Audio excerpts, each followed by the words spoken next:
আজ বুধবার 4 ডিসেম্বর। দৈনিক ইত্তেফাক। উস্কানির ফাঁদে পা দেবেন না, শান্ত থাকুন তারেক রহমান।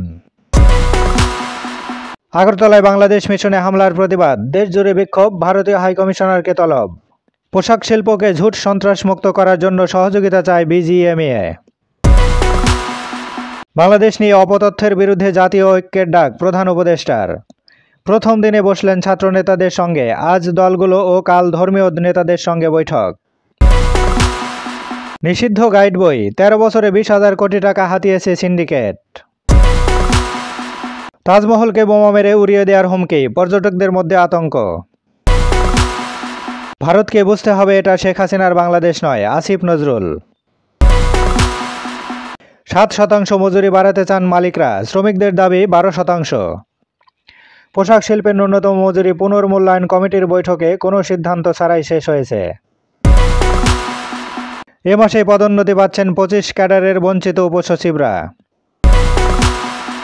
সেনাবাহিনীকে আধুনিক সমরাস্ত্রে সজ্জিত করার অঙ্গীকার সেনাপ্রধানের। পূর্ববর্তী সরকারের করা ভারত বাংলাদেশের গোপন চুক্তি প্রকাশের আহ্বান হাসানাতের।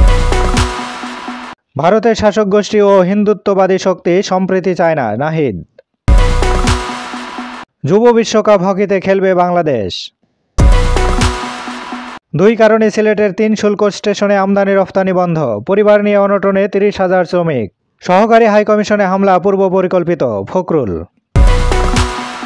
টিআইবির জরিপ প্রতিবেদন, সবচেয়ে বেশি দুর্নীতি হয় পাসপোর্ট অফিসে, বিচারিক সেবায় বেশি ঘুষ লেনদেন। ইউপিডিএফ জেএসএস গোলাগুলি, সাজেক ভ্রমণে নিরুৎসাহিত করল প্রশাসন। পঙ্গু হাসপাতালে চিকিৎসাধীন আন্দোলনে আহতদের আক্ষেপ, স্কুলের মাঠে খেলতে এবং আকাশ দেখতে পারি না কত মাস।